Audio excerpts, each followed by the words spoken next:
Hello and अस्सलाम वालेकुम and a very very good morning. मैं हूँ रुखमा इरफान मलिक, मेरे साथ मौजूद हैं अब्दुल रऊफ साहब और इस्लामाबाद स्टूडियो से हमें ज्वाइन कर रहे हैं हमारे साथी anchor Harmeet. Harmeet, welcome to the show, कैसे हैं आप? मैं बिल्कुल ठीक। आप दोनों सुनाएं, आज बड़े फ्रेश लग रहे हो। मेरे ख्याल में लाहौर का मौसम बदल रहा है तो आप दोनों के चेहरे भी बदल रहे हैं। लाहौर में बहुत खुनकी हुई हुई है। इस्लामाबाद का मौसम कैसा है हरमीत?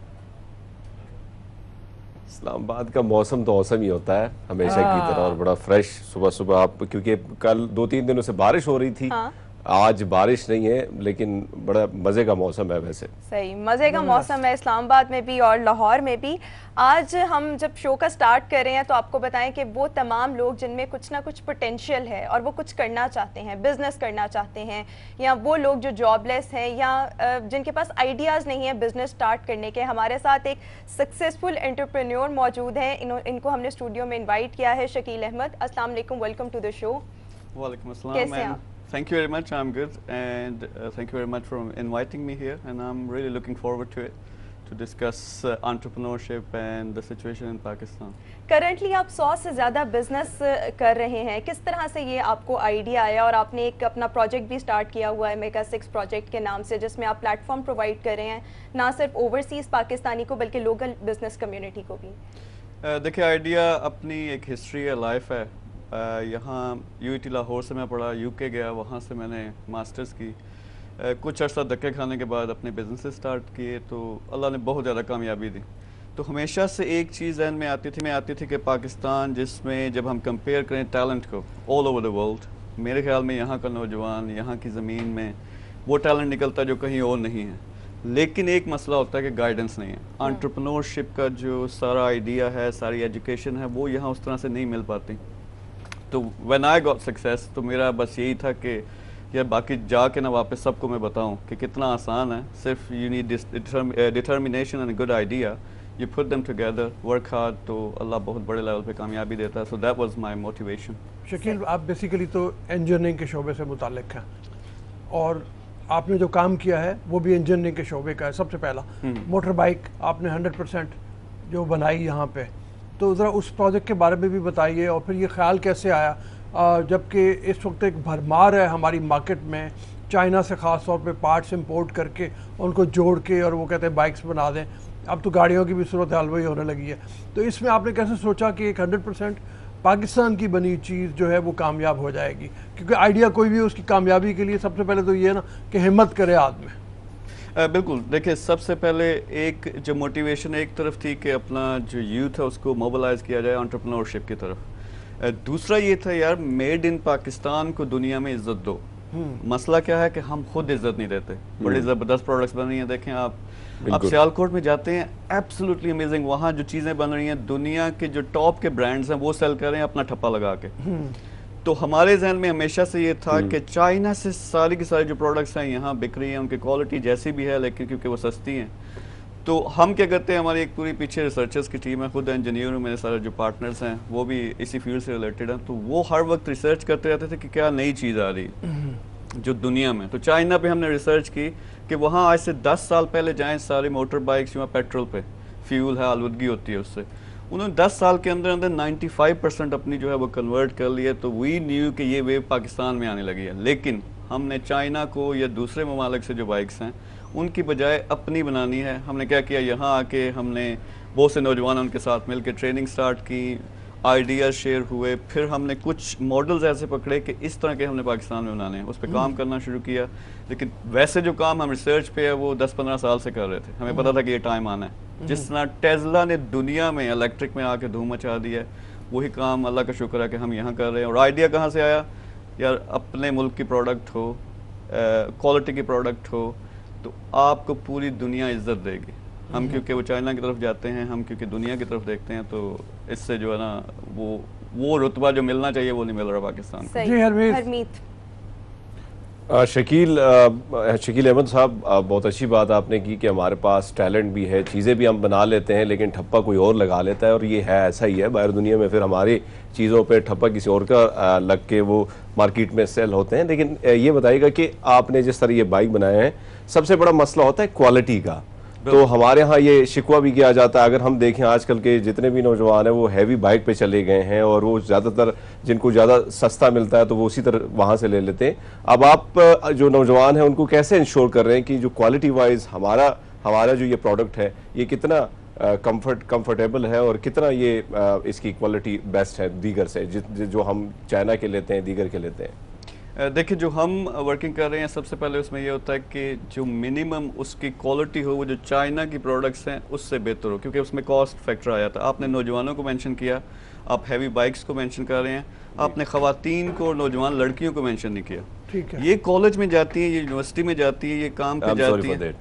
उसमें क्या होता है कि वो धक्के खा रही हैं गाड़ियों में, बसों में, और उनके साथ जो हाल होता है, फिर अगर बाइक पे जाती भी हैं तो बाइक जो हमारी नॉर्मल बाइक है उसमें वो चेन होती है, पेट्रोल होता है, कईयों की जो है ना चेन में अपना दुपट्टा फंस गया, एक्सीडेंट हो जाता है। तो उस पे तवज्जो कोई नहीं दे रहा था। हमने जो फोकस किया कि पहले ऐसे प्रोडक्ट लेके आओ, एक तो अट्रैक्टिव जो हैवी बाइक है वो सबसे पहले हम वो लेके आए कि नौजवान जो है ना उसको अच्छी लगती है, ठीक है, वो मतवज्जे हो।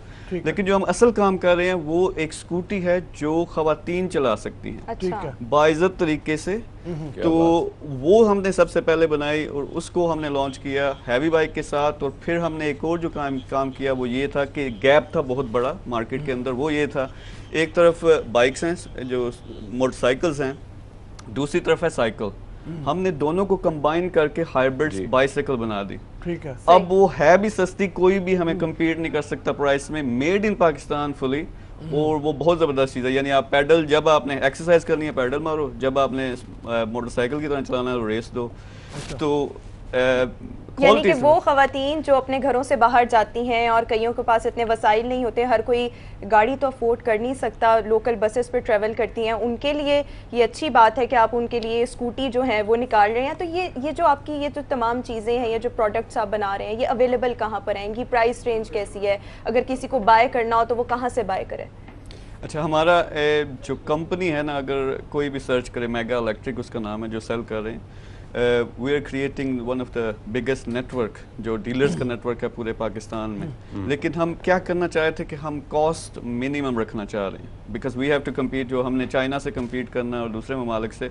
तो उसके लिए हम क्या कर रहे हैं कि आप ऑर्डर करें ऑनलाइन, सारा हमारा सिस्टम है, हम आपके घर डिलीवर करेंगे। ठीक है। तो बीच में से डीलर, फर्ज करें दरमियान में डीलर है तो डीलर को आपको 15% 20% देना पड़ता है, तो वो फिर कॉस्ट बढ़ जाती है। ठीक है। तो कॉस्ट इसके डिफरेंट रेंजेस हैं, मतलब 70-80,000 रुपीज़ से स्टार्ट होती है, जो स्कूटी की मैं बात कर रहा हूँ। जो साइकिल है वो 30-35 हज़ार से स्टार्ट होती है। फिर इसी तरह हैवी बाइक देखते हैं तो वो तो नॉर्मली जो होती है वो 3.5 लाख 4 लाख की होती है। हमारी जो है वो 1,60,000 से स्टार्ट होती है, डिपेंडिंग ऑन के मॉडल आप कौन सा ले रहे हैं। तो डायरेक्टली लोग मेगा इलेक्ट्रिक अगर वो सर्च करें तो हमारे सोशल मीडिया पे इस वक्त कैंपेन चल रही है, वो डायरेक्टली ऑर्डर करेंगे, उनके घर डिलीवर होगी। बाकी फिर हमने ये कैटर किया कि यार लोग, हो सकता है 1 लाख किसी के लिए पे करना शायद मुश्किल हो, तो वो इंस्टॉलमेंट्स में हो जाए, बगैर सूद के, लेकिन इंस्टॉलमेंट्स में हो जाए। आप कुछ एडवांस पे करेंगे, फिर साथ साथ आप पे करते हैं, तो वी हैव डिफरेंट। यानी कि आपका जितना भी सिस्टम है ये सारा ऑनलाइन है और ऑनलाइन ही आप जो प्रोडक्ट्स है वो प्रोवाइड करेंगे।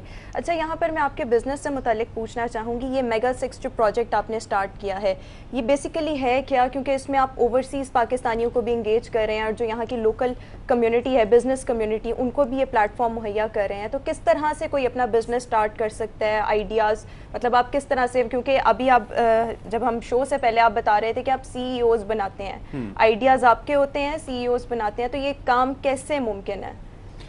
देखिए, जब फ़र्ज़ करें मैं कहूँ कि मैं एक टीवी का एंकर बन जाऊँ, मैं नहीं बन सकता क्योंकि मेरे में एक्सपीरियंस नहीं है। फ़र्ज़ करें आप जिस तरह आप कर सकती हैं मैं नहीं कर सकती, क्योंकि आपका काम है, you have experience, you know how to talk, सब बातें जो। इसी तरह मैं एक एंटरप्रेन्योर हूँ, मैंने बिजनेसेस किए हैं। सो मुझे पता है कि कितना आसान है, सिर्फ दिमाग जो है ना आपका एक दफ़ा खुल जाए, आपको समझ आ जाए कि सिंपल मैं चीज़ बताता हूँ। मेरे जहन में क्या आया कि हम यहाँ पाकिस्तान में क्या करते हैं कि जो हमारा नॉर्मल ट्रेडिशनल एजुकेशनल सिस्टम है, वहाँ हम क्या पैदा कर रहे हैं, वहाँ हम मजदूर पैदा कर रहे हैं। चाहे वो बड़ी ऑर्गेनाइजेशन में जॉब करते हैं, लेकिन एंड ऑफ द डे वो किसी के लिए जॉब कर रहे हैं। होता क्या है, जो हमारा पढ़ा लिखा क्रीम है हमारी, वो पढ़ लिख के किसी के आगे जॉब करना शुरू कर देती है। जो नालायक से या नहीं पढ़ सके, वो जूते खाते खाते आखिर में क्या करते हैं, वो अपना बिजनेस स्टार्ट कर देते हैं। और एंड में होता क्या कि बाज़ दफ़ा पढ़े लिखे जो हैं वो अनपढ़ के आगे काम कर रहे हैं। बिल्कुल। तो तो जो बिजनेस है बहुत आसान है, उसके लिए आपको एक अच्छा आइडिया चाहिए होता है, उसके लिए आपको डिटर्मिनेशन चाहिए। आप देखें दुनिया में मिसाल लेते हैं कि इलॉन मस्क है, जेफ बेजोस हैं, जो ट्रिलियंस ऑफ डॉलर्स इन्होंने बनाए हैं, वो सारे के सारे एक छोटे से कमरे से स्टार्ट हुए, लेकिन लगे रहे। दुनिया ने उस वक्त उनको कहा कि आप नहीं कर सकोगे, ये नहीं हो सकता, जॉब क्यों नहीं करते, लेकिन वो काम करते रहे। अब वो सबसे अमीर तरीन लोग बन चुके हैं दुनिया में। तो हमारा जो आइडिया था सिंपल, कि मैं यहाँ आया, मैंने कहा यार जो भी नौजवान है ना विलिंग है, जिनको समझ आती है आ जाओ। हमने उनको ट्रेन करना स्टार्ट कर दिया, और वहाँ से फिर आइडिया ये नहीं कि हमारा था, ये जो बाइक हम जिसकी बात करें ये जॉइंट आइडिया था हमारा और हमारा एक स्टूडेंट, एक नौजवान जो हमारे पास आया, आपस में डिस्कशंस हुई। हम वर्किंग तो कर रहे थे लेकिन अभी शायद लॉन्च ना करते, उसके साथ डिस्कशन हुई, उसके साथ हमने फिर लॉन्च किया। अब वही हमारा सीईओ है उस कंपनी का, जो एक स्टूडेंट जिसने कभी भी सीईओ शायद नॉर्मल हालात में नहीं बनना था। जी जी जी हरमीत। जी हरमीत, शकील साहब आपने बड़ी अच्छी बात की कि हमारे जो इंस्टीट्यूशन है उसने जॉब सीकर पैदा किए, जॉब गिवर नहीं पैदा किए। ये बड़ी अच्छी बात आपने की। करना तो यही चाहिए था कि हम ऐसे मौके दें हमारे नौजवानों को। अब ये जो प्रोजेक्ट आप लेके आए, इसका मार्केट में रिस्पॉन्स कैसा है, और दीगर कोई प्रोजेक्ट्स भी लाने का कोई इरादा रखते हैं आप? एब्सोल्युटली, मार्केट में जो रिस्पांस है, टू बी ऑनेस्ट मुझे था कि मुझे जूते पड़ने हैं, मैं यहाँ पाकिस्तान में आऊँगा, किसी को समझ नहीं आएगी, लेकिन जो रिस्पांस मिला, I mean with in 6 months now I have over 1 million followers. वो सिर्फ इसीलिए मुतवज्जे हुए कि किसी ने कोई आके नई बात की है। और नई बात क्या थी कि ठीक है यार आप सारा पढ़ो, अपनी डिग्री वो ज़रूरी है शौर के लिए, लेकिन इस तरफ आओ। और हम अब क्या कर रहे हैं कि सिर्फ एक सीईओ प्रोग्राम, एक प्रोग्राम है हमारा मेगा सीईओ, जिसमें आप आते हो कि सीईओ कैसे बनते हैं। उसमें हम डिटर्मिनेशन सिखाते हैं, उसमें आइडियोलॉजी, फिर प्लानिंग, सब कुछ। लेकिन अब हमने फुल फोर्स के साथ, मेरी जो पर्सनल स्किल है एंटरप्रेन्योर तो मैं हूँ, लेकिन मेरी है डिजिटल मार्केटिंग। अच्छा, आज अगर आपको डिजिटल मार्केटिंग आती है, आप यहाँ बैठे हुए हो, आप यूके में, यूएस में, ऑस्ट्रेलिया में, कनाडा में, वहाँ एडवर्टाइज कर सकते हो, लोगों को अपनी चीज़ें दिखा सकते हो। तो मैंने क्या किया कि देखा सबसे ज़्यादा पोटेंशियल इंडिया और जिस तरह बांग्लादेश, आपको पता है कि पाकिस्तान से आगे निकल रहे हैं। वो क्यों निकल रहे हैं? वो आईटी में आ गए, वो ऑनलाइन में आ गए। तो हमने 10 डिफरेंट कोर्सेज डिज़ाइन किए हैं, और वो फ्री में, मेरे पेज पे कोई जाता है, हमारे चैनल पे कोई जाता है, फ्री में मैं सिखा रहा हूँ। और वहाँ हमने टारगेट रखा हुआ है कि अपना काम करो, कम से कम 1 लाख महीने का कमाओ। इट्स अ बिग सेइंग, लेकिन मुझे पता है यार ऑन एवरेज अगर आपके वो पेज का नाम क्या है? क्योंकि अगर हमारे प्लेटफॉर्म से कोई लोग अगर आपको अप्रोच करना चाहें तो वो किस तरह से कर सकते हैं? उस पेज का नाम और लिंक वगैरह बता दें। शकील अहमद मीर, जो मेरा नाम है वही मेरे पेज का नाम है। और ये फ्री ऑफ कॉस्ट है सारे? Free of cost. हम 7 बजे शाम को और 9 बजे 2 लाइव सेशंस करते हैं, जिसमें 2 स्लॉट्स में 2 डिफरेंट बिजनेस डिस्कस होते हैं। उसमें क्या होता है कि हम स्टार्ट टू फिनिश बताते हैं, ये बिजनेस क्या है, आप कैसे कर सकते हो। फिर हम लाइव कॉल्स लेते हैं और लोगों को ऑन द स्पॉट गाइड करते हैं कि आपको क्या करना चाहिए। फिर उसमें से अगर बहुत अच्छे कोई आइडियाज़ आते हैं तो sometimes we work with them, उनके साथ काम करके हम खुद भी इन्वेस्ट करते हैं। तो अब हमने वो जो टॉप 10 कोर्सेज हैं वो ऐसे हैं, जैसा मैं बता रहा था, फ्रीलांसिंग में लोग ऑन एवरेज $1000 पर मंथ कमा रहे हैं। अब वो 1.5 लाख के करीब बनता है। अगर पाकिस्तान के लिहाज से देखें, दैट्स अ रीजनेबल जो तनख्वाह बनती है। बिल्कुल। तो हर नौजवान कर सकता है। डिजिटल मार्केटिंग में आओ, आप इतना कमा सकते हो। आप ई कॉमर्स में आओ, इतना कमा सकते हो। तो हमने क्या किया कि ब्रॉड हमारी फील्ड्स हैं। एक तरफ हम मेड इन पाकिस्तान, यानी सियालकोट में अभी हमने एक कॉन्ट्रैक्ट साइन किया है कि यार आप गोरे को बेचते हो, गोरा आपसे $5 का लेता है, वहाँ $500 का बेचता है, तो $50 का खुद बेच लो। यानी हम वो प्लेटफॉर्म आपको देंगे, क्योंकि जो आप अर्लियर आप कह रही थी कि ओवरसीज पाकिस्तानीज जो हैं बहुत बड़ा एसेट हैं, वो इतनी ज़बरदस्त जगहों पे वहाँ बैठे हुए हैं। अगर उनको हम लिंक कर दें यहाँ के एंटरप्रेन्योर्स हैं जो उनके साथ, यहाँ की अवाम के साथ, तो वो वहाँ बैठे वही प्रोडक्ट्स जो यहाँ से जाती हैं वो वहाँ सेल करेंगे, उनके स्टोर्स होंगे, इनको ठीक ठाक पैसे मिलने। जैसा $1 बिलियन अभी लेके आ रहा है सियालकोट पाकिस्तान के रेवेन्यू में, पाकिस्तान की इकोनॉमी में। हमारा टारगेट है कि अगले 10 साल तक इसको $50 बिलियन तक ले जाएं। अच्छा, जबरदस्त। वो कैसे होगा? हम सारे मिलके काम करेंगे। एक तरफ हम नौजवान ट्रेन कर रहे हैं जो कि सारे सर्विसेज देंगे, एक तरफ सियालकोट जो मैन्युफैक्चर करेंगे, और फिर ओवरसीज पाकिस्तानी जो दुनिया में हमारी आवाज़ पहुंचाएंगे। अच्छा, ये बताइए कि जो बेसिक स्किल्स हैं, ज़ाहिर है जिस तरह से आप डिजिटल उसकी बात कर रहे हैं, उसमें नौजवानों को ये बताया जाए कि अपनी बेसिक स्किल्स कौन सी सीखो पहले, जिसकी बुनियाद के ऊपर ये करेंगे। ये एक ब्रेक पे ले लें, हम ब्रेक के बाद वापस आएंगे, तो हम जारी रखेंगे। मैं हम ब्रेक ले लो, ब्रेक ले लेते हैं। Good morning public.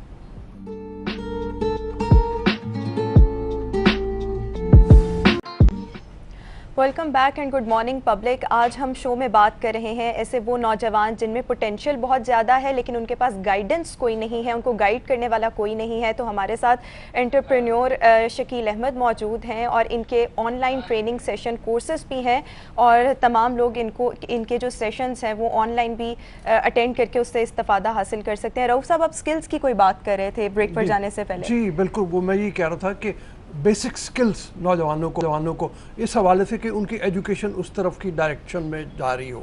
मतलब जैसे कहा जा रहा है, आप जानते हैं इस बात को कि बहुत से सब्जेक्ट्स ऐसे हैं जो फ्यूचर में जाके बिल्कुल ही ख़त्म होने वाले हैं, जिनका कोई फ़ायदा नहीं होगा। मतलब आपने रूटीन की लॉ के बारे में कह रहे हैं कि लॉ की डिग्री आपकी बेकार हो जाएगी। इसी तरह से बहुत से आर्ट्स के सब्जेक्ट्स हैं जो आइंदा फ्यूचर में काम नहीं आने वाले। अभी आज ही मैं पढ़ रहा था कि बरतानवी फ़ौज जो है वो 10,000 फ़ौजी अपने रिप्लेस कर रही है, रोबोट्स है, रोबोट आ जाएंगे उनकी जगह। तो ये जो दुनिया होने वाली है, इंटेलिजेंस, आर्टिफिशियल इंटेलिजेंस ने जगह ले लेनी है। उन स्किल्स की ज़रा बात करें, उन सब्जेक्ट्स की बात करें, वो कौन से जो नौजवानों को जिनकी तरफ तवज्जो देनी चाहिए। अच्छा, थोड़ा सा मैं पहले इस पे बात कर दूं, जो आपने बात की उसको मैं थोड़ा एक्सपेंड कर दूं। ठीक है। कि जो हमारा करंट एजुकेशन सिस्टम है, सिर्फ पाकिस्तान की नहीं बात कर रहा, ओवरऑल अब वेस्टर्न वर्ल्ड में वो आप जो कह रहे हैं मॉडर्न टेक्नोलॉजीज हैं, उस पर काम शुरू हुआ है, एजुकेशन पे काम शुरू हुआ है। ये एजुकेशन सिस्टम बना था अर्ली 20th सेंचुरी में, जब इंडस्ट्रियल रेवोल्यूशन आया था। लोगों को काम करने वाले चाहिए थे, यानी जॉब करने वाले चाहिए थे। तो उस ज़माने में ये डिज़ाइन हुआ, अभी तक हमारा वही चल रहा है। तो जो आप स्किल्स की बात कर रहे हैं, देखें एक सिंपल सी चीज़ है, फ्रीलांसिंग एक मेथड है, एक बिजनेस समझ लें। आप सेल्फ एम्प्लॉयड होते हो, घर बैठ के आप पूरी दुनिया को सर्विसेज देते हो, लेकिन उसके लिए आपको स्किल चाहिए होती है। तो बेसिक स्किल्स जो हैं, स्टार्ट से अगर आप स्टार्ट करें, जो इस वक्त दुनिया में टॉप में हैं, उसमें सबसे पहले आती है कि आप ग्राफिक डिज़ाइनिंग करें। अच्छा, ठीक, ग्राफिक डिज़ाइनिंग में क्या, लोगो बना देना। ठीक है। आप एक हफ्ते के अंदर तो ये छोटी छोटी स्किल्स हैं, ग्राफिक डिज़ाइनिंग है, डिजिटल मार्केटिंग है, वीडियो एडिटिंग है, फिर वेब डेवलपमेंट, उसमें शायद 1 महीना लग जाए। लेकिन अगर आप 1 से 2 माह के अंदर ये अच्छी तरह से ये स्किल्स सीख लो, आप बड़ी आसानी से फ्रीलांसिंग के जरिए अपनी सर्विसेज पूरी दुनिया को दे सकते हो।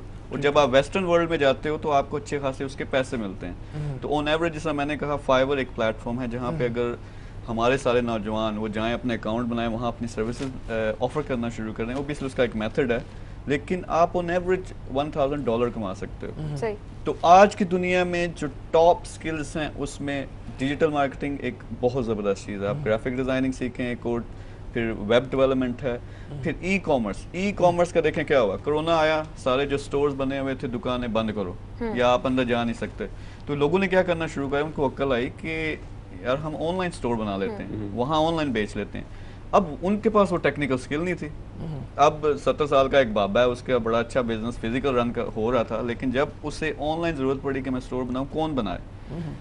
अगर हमारे नौजवान ट्रेंड हो, उन्हें पता हो कि स्टोर कैसे बनाते हैं, उसको उन्हें पता हो कि वो उस पर प्रोडक्ट्स कैसे लगाते हैं, उसको सेल कैसे करते हैं, मार्केट कैसे, तो वो इनसे सर्विसेज लेंगे। इनका अपना बिजनेस चलेगा, इनका अपना काम चलेगा। उधर जो हमारे बिजनेसेस ठप हो रहे हैं क्योंकि कोरोना की वजह से बहुत ज़्यादा रिस्ट्रिक्शंस आ गई हैं, तो वो दोनों बिजनेसेस बड़े ज़बरदस्त चल सकते हैं। सो नौजवानों का आई हैव अ मिशन कि यार पाकिस्तान में ना कम से कम हमने 2 मिलियन नौजवानों को ट्रेन करना। ठीक है। जिस तरह मैंने पहले कहा, 7 बजे और 9 बजे बिल्कुल फ्री में हम सेशंस करते हैं। ये सारी की सारी स्किल्स सिखा रहे हैं। और 2 मिलियन इसलिए स्पेसिफिकली कि हमने रिसर्च जो है, आप दुनिया की अगर देखें कि किसी भी कौम की जब किस्मत बदलती है, लोग समझते हैं कि 90% लोग चेंज हो तो फिर होता है। हकीकत ये सिर्फ 1% लोग उसके चेंज हो जाएं तो वो कौम बदल जाती है, उस मुल्क की किस्मत बदल जाती है। बिल्कुल। तो वो रफली 2 मिलियन जो है वो 1% बनता है पाकिस्तान का। ठीक, शकील मैं आपसे यहाँ पर ये भी पूछना साहब, चाहूँगी, बड़ी अच्छी बात आपने की, क्योंकि स्किल जिस कौम में होंगे तो मुल्क ऊपर ही जाएगा। हम चाइना की मिसाल है, कई ममालिक की मिसाल हमारे सामने है। इसके साथ साथ एक और चीज़ ऐड करना चाहूँगा, मोटरसाइकिल तो वैसे नॉर्मल हमारे जो रोज़मर्रा ज़रूरियात हैं उसके लिए भी हम यूज़ कर रहे हैं, लेकिन साथ साथ हम देखते हैं पूरी दुनिया में मोटरसाइकिलिंग जो स्पोर्ट्स है वो बड़ा मकबूल भी है, काफ़ी दुनिया उसको पसंद भी करती है, लेकिन पाकिस्तान में इसकी तरफ बिल्कुल ध्यान ही नहीं दिया गया। मतलब क्या समझते हैं आप, हेवी बाइक भी आ गए, राइडर भी हमारे पास काफ़ी हैं, लेकिन हम यहाँ पे देखते हैं कि इस तरफ बिल्कुल हम इग्नोर कर रहे हैं इस चीज़ों को। हरमीत ये जानना चाह रहे हैं कि स्पोर्ट्स में जिस तरह से मतलब मोटरसाइकिल स्पोर्ट्स हैं, साइकिल स्पोर्ट्स हैं, लोग इसकी तरफ ज़रा ध्यान नहीं आ रहा लोगों का अभी। वैसे हरमीत मैं बताऊं, कल ही मैं देख रहा था खबरों में, कराची में एक हुआ है इस तरह का जहाँ पे लोगों ने भाग के भी, साइकिलों पे भी, मोटर बाइक्स पे भी, लड़कियां भी, बूढ़े भी, नौजवान भी, सब ने उसमें शिरकत की है। तो इस तरफ भी आप स्पोर्ट्स बाइक्स वगैरह की तरफ भी जाएंगे फिर आगे जाके? देखिए, जो अभी मेरे ख्याल में आपने देखा होगा, वन ऑफ जो हमारी पहली बाइक सबसे पहले हमने लॉन्च की थी वो हैवी बाइक है, वो स्पोर्ट्स बाइक है। स्पोर्ट्स बाइक सब पहले। तो अब वो जो अभी करंट मार्केट के मुताबिक उससे हमने बेहतर बनाई है, लेकिन पीछे जो हमारे रिसर्चर काम कर रहे हैं वो ये कर रहे हैं कि दुनिया में बेस्ट बनाओ। ठीक है। जिस तरह टेस्ला शुरू में आई थी तो उनकी एक रेंज थी, वो लोग कहते थे कि यार ये तो बंद हो गई आधे रास्ते में, तो मैं क्या करूँगा, उसको चार्ज करना पड़ेगा 4 घंटे के लिए।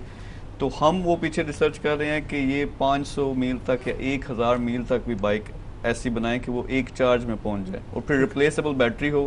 क्योंकि बाइक में सबसे पहले अगर इलेक्ट्रिक बाइक्स की आप बात करते हैं तो वो एक ऐसी चीज़ है, उसमें इंजन नहीं है, उसमें पेट्रोल नहीं पड़ता, एक बैटरी लगी हुई है। तो हम ये कर रहे हैं कि रिमूवेबल बैटरी बना दें, कि आपकी एक बैटरी ख़त्म हुई, आपने दूसरी बैटरी डाली और उसको फिर आगे चलाना शुरू कर दिया। तो स्पोर्ट्स में जो आप बात कर रहे हैं, मेरे ख्याल में पाकिस्तान को इस तरह का अब जो है ना रुझान यहाँ आना चाहिए, ख़ास तौर पे नौजवानों में।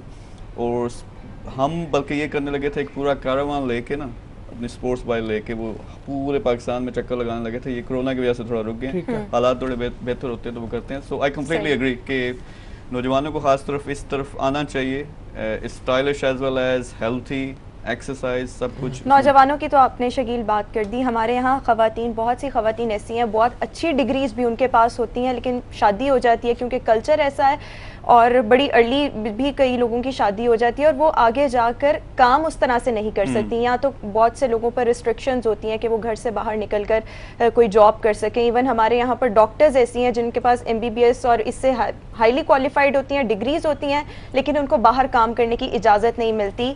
तो ऐसी ख़वातीन जो अभी घरों पर मौजूद हैं, उनके लिए आप क्या बिजनेस प्लान देना चाहेंगे? वो किस तरह से स्किल्स लर्न करके घर पर बैठे बैठे कैसे अर्न कर सकती हैं? बहुत इंपॉर्टेंट इशू आपने रेज किया, बल्कि हमारा अलमिया पाकिस्तान का, अगर आबादी देखें रफली 50% ख़वातीन है। और ख़वातीन, आपने जो बात की, फ़र्ज़ करें मैं बेशुमार लड़कियां जो हमारे पास काम करती हैं, तो वो यही होता है, बहुत टैलेंटेड हैं, बहुत आगे जा सकती हैं, शादी हुई, घर गई, उसके बाद गायब हो गई, क्योंकि वो फैमिली का सिस्टम इस तरह। लेकिन जो मैं ऑनलाइन की बात करता हूँ, डिजिटल की बात करता हूँ, इतनी ज़बरदस्त चीज़ है कि ख़वातीन घर में बैठे हुए, इवन जिनकी स्किल्स बहुत हाई नहीं है लेकिन उनको खाना बनाना आता है, आप क्या करो, एक कैमरा रख लो अपने पास, और वो जो खाना आप बनाती है ना बड़े शौक से, तो वो उसकी रेसिपीज़ जो मज़ेदार हैं वो आप यूट्यूब पे लगाना शुरू कर दें। तो यूट्यूब पे आप जब वो लगाना शुरू कर देंगे तो फिर उसके कुछ ट्रिक्स होते हैं जो किसी और सेशन में डिटेल से बात भी कर लेंगे। तो आप बड़ी आसानी से घर बैठे हुए एक सेलिब्रिटी बन सकते हो। और यूट्यूब से आपको नहीं पता कि जब खास तौर पे बाहर हमारे ओवरसीज़ पाकिस्तानी बेशुमार हैं, वो देखते हैं तो कितना पैसा मिलता है उसको। वो डॉलर्स में मिलता है। मतलब हमने सिर्फ एक्सपेरिमेंट के लिए एक अपना चैनल लॉन्च किया, उसको हम 3 महीनों के अंदर जो है ना $1500 पे ले गए, सिर्फ एक्सपेरिमेंट के लिए। तो यही काम जो है ना हर हमारी जो तमाम ख़वातीन हैं घर बैठे हुए वो कर सकती हैं। तो एक ये चीज़ है। दूसरा मैंने बात की कि अगर इशू है कि आप बाहर नहीं जा सकती, आपकी शादी हो गई, लेकिन आप घर बैठ के तो काम कर सकती हैं ना। अगर आपके पास एक लैपटॉप है, एक कंप्यूटर या इवन एक स्मार्टफोन है, उसके ज़रिए जो पहले मेंशन की आप डिजिटल स्किल्स सीखें, वो ऑफ़र करना शुरू कर दें, तो लोगों को समझ नहीं आएगी अगर आप ये सीख लें और ये करना शुरू कर दें। यानी कि ये जो फील्ड है बहुत वास्ट है और ख़वातीन भी घर बैठे सीख सकती हैं, ना सिर्फ नौजवान बल्कि ख़वातीन के लिए भी टिप्स मौजूद हैं। और अगर किसी ने इनके ऑनलाइन सेशन या ट्रेनिंग सेशंस लेने हैं तो वो शाम 7 और 9 बजे का टाइम आपने बताया। फेसबुक पर इनके पेज पर जाके वो सेशंस भी अटेंड किए जा सकते हैं। Thank you so much Shakeel, आपने हमें शो में ज्वाइन किया और इतने मुफीद टिप्स हमारे साथ शेयर किए। आप सबसे मुलाकात होगी एक ब्रेक के बाद। Will be right back.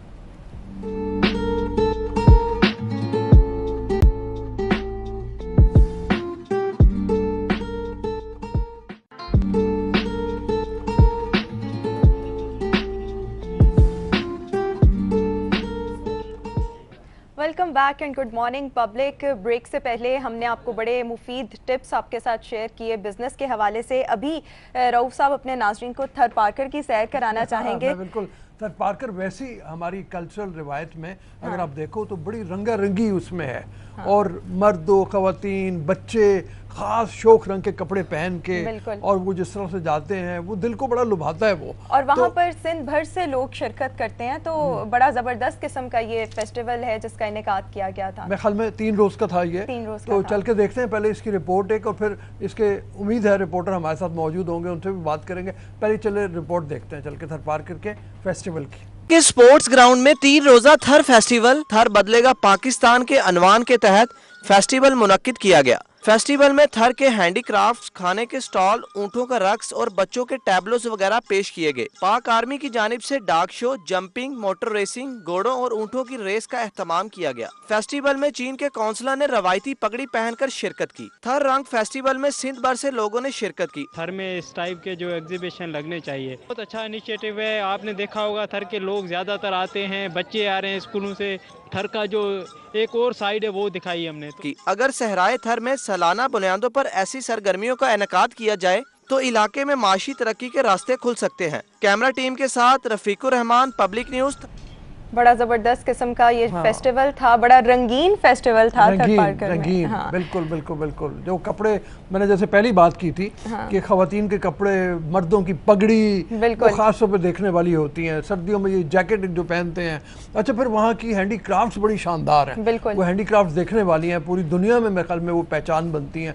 बड़ा इससे ये भी पता लगता है कि थर पार्कर में बड़ा हुनर पाया जाता है, वहाँ की ख़वातीन बड़ी हुनरमंद हैं।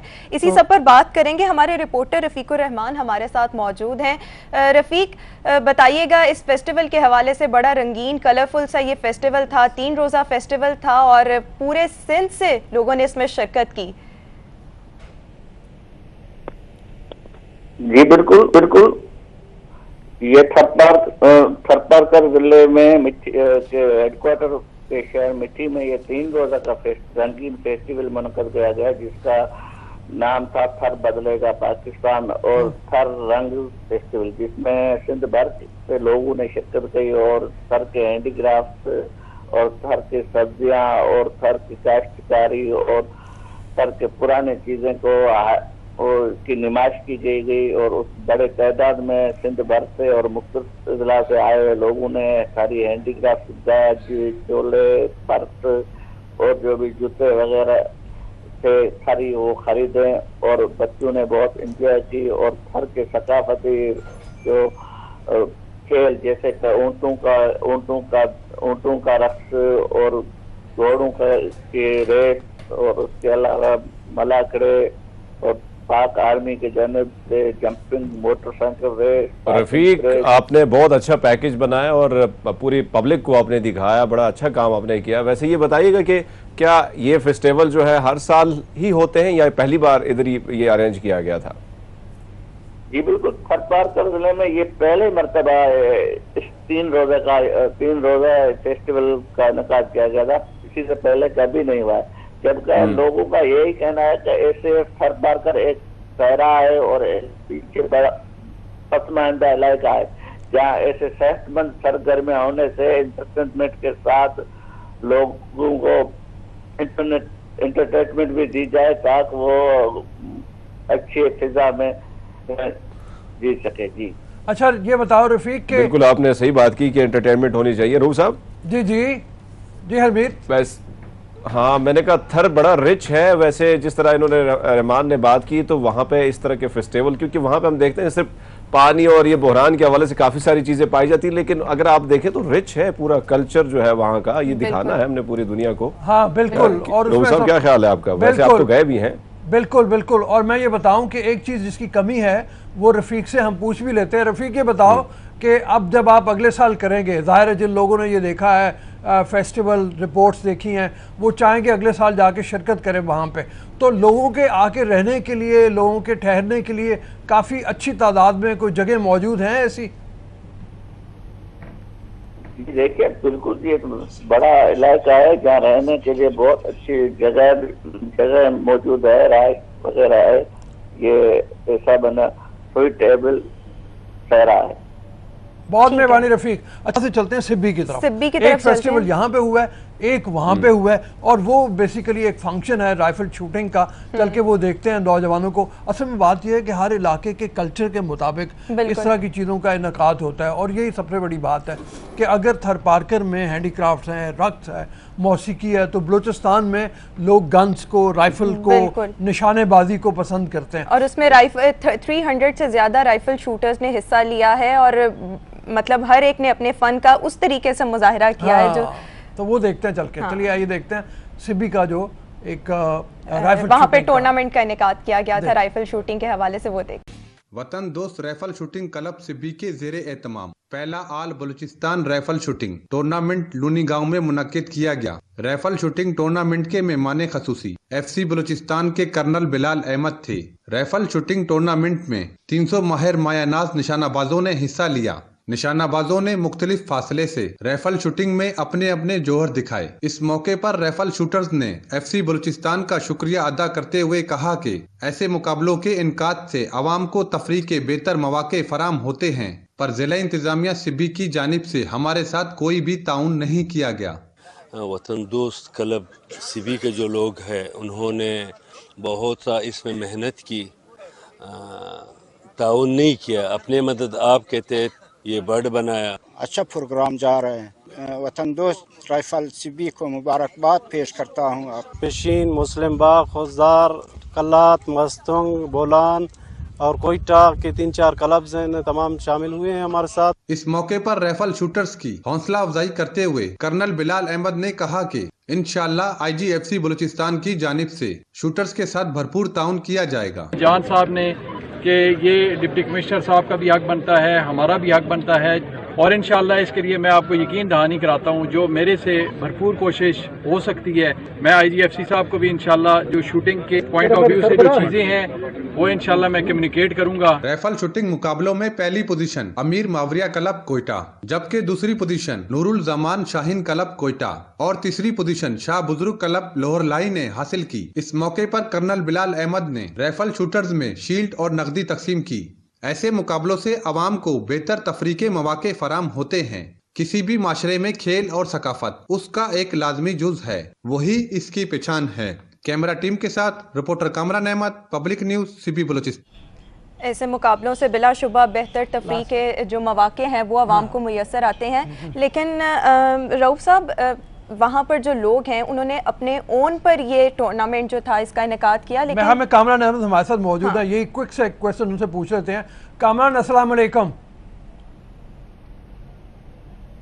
कामरान को शायद आवाज़ नहीं जा रही, तो कोई बात नहीं, खैर है, मतलब फिर कभी किसी वक्त में कामरान से ज़रा डिटेल में इसकी बात करेंगे। ये फेस्टिवल तो चलते रहेंगे और ये फेस्टिवल चलते रहने चाहिए। अभी इजाज़त देते हैं ब्रेक के लिए, ब्रेक ले लो। मेरे ख्याल में ब्रेक के बाद वापस आते हैं, हमारे पास और बड़े मज़ेदार सेगमेंट्स हैं अभी बात करने के लिए। ब्रेक के बाद हमारे पास सिंगर्स भी मौजूद होंगे, उनसे भी चिट चैट करेंगे, फिर थोड़ी सी मुल्क की जो सियासी सूरत हाल है उस पर भी बात करेंगे। लेकिन अभी हमें एक ब्रेक की तरफ जाना है।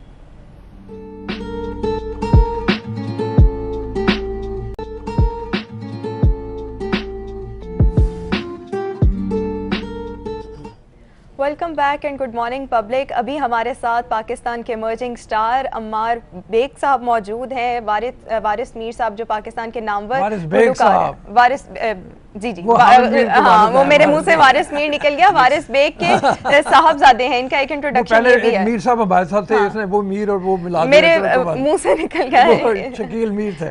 तो बड़ा नौजवान, माशाल्लाह पढ़ा लिखा नौजवान है। इसने जॉर्ज मेसन यूनिवर्सिटी, एक बड़ी यूनिवर्सिटी है अमेरिका की, वहाँ से इसने IT में स्पेशलाइज किया, NYU से जाके म्यूज़िक कोर्सेज किए। तो बड़ा अच्छा लगा होगा, मतलब वहाँ तालीम और वेस्टर्न म्यूज़िक सीखा पहले, फिर आके ईस्टर्न म्यूज़िक की तरफ तवज्जो दी। तुम्हारे तो वालिद साहब की, वारिस बेग साहब की लेगेसी इतनी ज़्यादा है कि उसी को लेके तुम आगे चलते तो काफ़ी हो जाता। लेकिन क्या ये ज़रूरी था कि सीखा भी जाता बाहर जाके? जी बिल्कुल। फर्स्ट ऑफ ऑल अस्सलाम वालेकुम और सब ऑडियंस को। मेरे लिए सबसे इम्पोर्टेंट बात यही थी कि, और मेरे पापा भी यही मुझे कहते थे कि जो भी आप काम करो उसकी प्रॉपर एजुकेशन होनी चाहिए आपको, प्रॉपर नाहा होनी चाहिए। ये नहीं है कि आप बस स्टेज पे गाओ जाके और आप गाना शुरू कर दो। तो मेरे लिए क्लासिकल ट्रेनिंग होना, क्योंकि मुझे जो अपना Pakistani folk music, classical music मुझे बहुत, और मैंने गाना भी ज़्यादा उर्दू में ही है। अच्छा, तो जो पहला सुनाओगे वो है ही वही क्लासिकल? जी, क्लासिकल उसमें गज़ल मैंने सारी गाई हैं, क्लासिकल भी गाई हैं, मुझे कव्वाली भी बहुत पसंद है। पर ओवरऑल यू शुड नो आप क्या गा रहे हो, आप क्या कह रहे हो। तो उसकी एजुकेशन ज़रूरी थी मेरे लिए लेना, ऑफ कोर्स साथ में पापा का नाम, तो there is a lot of responsibility and too much on my shoulders. तो उसको साथ लेके चलने के लिए मुझे इसकी। तो पहले हमारे देखने वालों को अपने वाले साहब की सुनाओगे कोई चीज़ या कुछ और सुनाओगे? पहले मैं अपने पापा का गाना सुनाता हूँ। पापा का सुना दो। ओके, पहले दिस इज द सॉन्ग, उनका गाना। बिल्कुल, जब मैं 3 साल का था, this is the song that I sang for the first time on stage. तो it's very close to my heart, ऊपर से मेरे डैडी का गाना, तो मैं आपको सुनाता हूँ। सूरज, बहुत ज़बरदस्त। जब भी आप गाना गाते हैं तो आपकी फीलिंग्स क्या होती हैं, या आपके फादर क्या कहते हैं, क्योंकि ये उनका गाना है जी, तो आपकी अपनी फीलिंग्स क्या होती हैं, और जब आप गाते हैं तो वो क्या कहते हैं इस पर? मुझे बहुत अच्छा लगता है, बहुत प्राउड फीलिंग होती है, बिकॉज दिस सॉन्ग एक्चुअली मैं इसको कहता हूँ इट्स माय फैमिली एंथम। हाँ, तो इस गाने की वजह से मेरे पापा को इतनी शौक मिली। अमर बेग, ये वैसे ये गाना मेरा फेवरेट था और मैं कहने वाला था, पर आपने गा दिया। वैसे आपके दिल के नहीं बल्कि हम सब के दिल के करीब है ये गाना, और वारिस बेग साहब का एक बड़ा नाम है। वैसे ये बताएगा कि गाना सीखते सीखते कभी डांट पड़ी है बाबा से आपकी? ऐसे नहीं गाते, ऐसे गाते? नहीं प्रीति जी, मुझे ऐसे मैं एक्चुअली बहुत डरता हूँ उनके सामने गाते हुए। अच्छा। और रीज़न ये कि क्योंकि वो मेरे सबसे बड़ी क्रिटिक मेरे फादर हैं। अच्छा। और लोग बहुत अक्सर ये कहते हैं कि ओ तुम्हारे पापा तो वारिस बेग हैं, तुम्हारे लिए बहुत इजी होगा इंडस्ट्री में आना, you have connections and all that stuff. वो तो मुझे बहुत मुश्किल है मेरे लिए, मतलब अच्छा। वो कहते हैं I am not gonna ever make a phone call for you. अच्छा। अपने मेरिट पे आओ, अपने बलबूते पे करो। हाँ, मगर वो जब मैं अच्छा गाता हूँ तो मुझे अप्रिशिएट करते हैं। सही। तो मैंने जो कोरोना का टाइम था 7-8 महीने कुछ भी नहीं लोग कर सके, तो बिकॉज मैं अमेरिका बहुत अर्सा रहा तो मेरा थोड़ा डिस्टेंस भी था पापा के साथ, so I spent a lot of time with him. मेरा बहुत टाइम गुजरा उनके साथ। हमने क्लासिकल खुद उसके ऊपर काम किया, खुद सीखा। मैं जो सरगम में सीखता था मेरे साथ पापा सीखते थे। अच्छा। तो हमारा बहुत बहुत अच्छा टाइम गुजरा, और मेरे लिए तो सब कुछ मेरे फादर हैं, उन्होंने मुझे इतना कुछ सिखाया है। सही। तो हाँ जी, और क्या सुनाने लगे हो? आप क्या सुनना चाहेंगे? गज़ल सुना दो कोई। मैं आपको सुनाता हूँ फरीदा खानम जी की मैंने एक गज़ल कवर की है, it's actually on YouTube too. उसकी मैंने म्यूज़िक वीडियो भी शूट की, उसके साथ साथ इसको मैंने थोड़ा चेंज किया। ठीक है। जिसने भी आज तक ये गज़ल गाई बहुत सैड तरीके से गाई, तो मैं अमेरिका ही था तो मैंने पापा को कहा, मैंने कहा पापा ये मुझे गज़ल बहुत पसंद है, but there is nothing sad about it, it's a very romantic ghazal, तो मैं आपको वो सुनाता हूँ। ठीक है। सूरज, अमर आपने कहा कि मैंने क्लासिकल बहुत खूब क्लासिकल भी सीखा हुआ है। क्लासिकल सीखना बहुत मुश्किल है। हाँ जी। कितना टाइम लगा आपको ये सीखने में, और कितनी मेहनत आपको करनी पड़ी? मैं तो अभी भी सीख रहा हूँ, और आई थिंक कि सारी लाइफ भी लगा रहूँगा तो सीखता रहूँगा। I was very fortunate enough to spend time with Hussain Bakhsh Gullu Khan साहब। अच्छा। गुलाम अली खान साहब मुझे बहुत प्यार करते होंगे। हुसैन बख्श खान गुलू का नाम आम पब्लिक में जी जी, लेकिन मेरे ख्याल में मैं इतना बताता हूँ कि हुसैन बख्श खान गुलू से मेरी एक दफ़ा बात हो रही थी, तो वो कहते हैं मैं परफॉर्म कर रहा था इंडिया में, तो लता भी वहाँ पे मौजूद थी, और इतना बड़ा मतलब वो है कि जब इन्होंने गा के परफॉर्म करके फारिग हुए तो लता ने अपनी डायमंड रिंग उतार के इनके पैरों में रख दी कि ये मतलब वो इतना बड़ा सिंगर। और मैंने ये किस्सा उनसे लाइव सुना है। वो कहा जाता है कि वो आर्टिस्टों के आर्टिस्ट हैं, तो I spend time with him. वो उनसे मुझे ग्रास्प करने का मौका मिला। मुझे गुलाम अली खान साहब ने सिखाया, 12 सुरों का राज उन्होंने मुझे बताया। उन्होंने मुझे कहा कि हमारा जो मैंने 80-85 सालों में सीखा है वो मैं तुम्हें कोशिश करूँगा कि कुछ घंटों में तुम्हें बता दूँ। तो I just can not explain how blessed I am. और बाकी ये म्यूज़िक है समुंदर की तरह है, सारी ज़िंदगी आप सीखते रहते हो। अच्छा अमर, वैसे अभी कुछ देर पहले जो आप बता रहे थे कि कव्वाली के हवाले से ज़्यादा आपको कव्वाली भी अच्छी लगती है, तो कौन से ज़्यादा कव्वाल हैं? कई बड़े बड़े नाम हैं हमारे यहाँ, कमाल के नाम हैं, तो किससे ज़्यादा मुतासिर हो? और अब नया ट्रेंड जो आ रहा है कव्वाली को ये जो नई नस्ल है इस तक इनको मुतारिफ कराने का जो है ट्रेंड है, उसमें भी कुछ कर रहे हो कि ये कव्वाली थोड़ा सा इस तरह अगर मैं गाऊँ तो नौजवान ज़्यादा उसमें पजीराई मिलेगी? कुछ ट्राई कर रहे हो इस तरफ? बिल्कुल, मैं आई लव एक्सपेरिमेंटिंग। मैंने डिफरेंट लैंग्वेजेस में गाने गाए हैं। अच्छा। और डिफरेंट स्टाइल्स में गाने की कोशिश करता हूँ। कव्वाल में मुझे नंबर 1 मेरे लिए तो नुसरत फ़तेह अली खान साहब हैं। मैंने उनको बचपन से सुना है, and again I was very fortunate enough to sing in front of Rahat Fateh Ali Khan साहब। बचपन में मैंने नुसरत फ़तेह अली खान साहब की गोद में भी उनको सुनाया गाना। सही। बट यानी कि ये जो म्यूजिक सीखने का अमल है ये बचपन से जारी है और अभी भी जारी है। Of course like I said I was very fortunate enough कि मैं वारिस बेग साहब के घर पैदा हुआ, तो उसकी वजह से सब सिंगर्स आर्टिस्ट सबसे मिलने का मुझे बचपन से। ये जो सिंगिंग है इसको आप एज अ करियर ऑप्ट करना चाहते हो या इसके साथ कोई और इरादे भी हैं आपके? It has been my passion since day one. शुरू से ही मेरा ये पैशन था। अच्छा अमर, अगर देखो जो तुम्हारी बातों से तुम बड़े मीठे आदमी हो, धीमे मिजाज के आदमी हो जो चीज़ें भी तुमने सुनाई वो भी धीमी मीठी, तो अगर कोई तेज़ चीज़ मतलब होती है पंजाबी की या जैसे नुसरत फ़तेह अली खान साहब की कवाली, तो वो किस तरह से फिर मतलब करते हो उसमें? मैं आपको कुछ सुना देता हूँ उसी स्टाइल में। और नुसरत फ़तेह अली खान साहब की अगर कोई चीज़ याद हो तो वो भी। नुसरत फ़तेह अली खान साहब की कुछ right on top of my head मुझे कुछ आ नहीं रहा। अच्छा तो और कोई चीज़ पंजाबी की कोई भी कुछ, या और पंजाबी भी उतनी रवानी से बोल लेते हो जितनी उर्दू बोलते हो? रऊफ साहब का इरादा है कि हरमीत पकड़ा पाए, मतलब रऊफ साहब सीधी बात कर दो ना, कोशिश हाँ कोई तेज सा मामला हो जाए। हरमीत का दिल कर रहा है भंगड़ा डालने का, तो सुन लेते हैं कुछ हम यहाँ पर। बहुत खूबसूरत, ये एकदम सीधा दिल पे तीर के जुबान है, सीधे दिल पे ही लगा रहे हो भाई। लगता है पुरानी यादें ताज़ा हो रही है। अच्छा अमर, मुझे ये बताओ कि फ्यूचर में आपके क्या प्लान्स हैं, फ्यूचर प्रोजेक्ट्स के बारे में बताओ। कौन कौन से गाने आपके रिलीज होने वाले हैं, कितनी अभी आप मेहनत कर रहे हो उन गानों के लिए? मैं लाइक आई सेड 24/7 मैं म्यूजिक में ही गुम होता हूँ। अच्छा। और अपना खुद प्रोड्यूस करता हूँ, खुद बना रहा हूँ गाने। 2-3 गाने हैं जिनकी मैं म्यूजिक वीडियोस कर रहा हूँ अमेरिका में। उनमें से एक वीडियो मैं पापा के साथ कर रहा हूँ, इसका कोलैबोरेशन फादर सन डुओ।